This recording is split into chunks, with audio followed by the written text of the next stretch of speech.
our captain stance isometric, we have a lot of different fun versions that we can do, but it's all going to be based off of an isometric loop mean hold on both sides. So I have a volleyball, you can use a foam roller, you just need something that's kind of this width.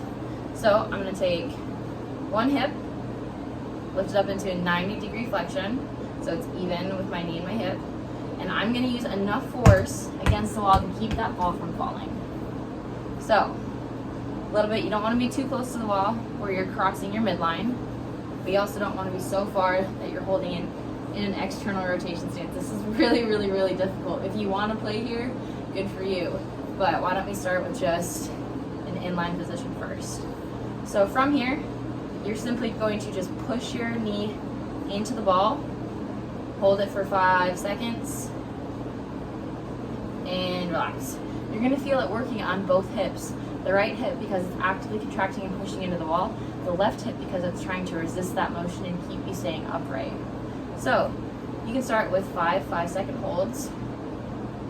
Kind of increase your tolerance for being in this position. When this position gets too easy, you're no longer feeling really fatigued from it, that's when we can start adding some fun different variations.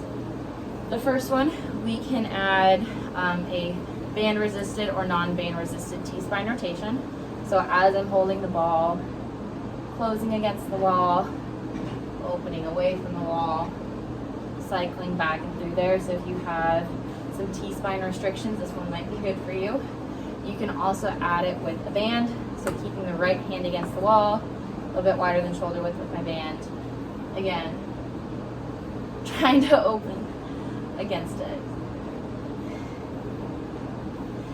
Whew. The last one we can do is we can play around with a kettlebell. Oh, I'm getting my hips a break. We're gonna be here, 90-degree pushing against the wall that way. This is gonna be a nice little cross symmetry.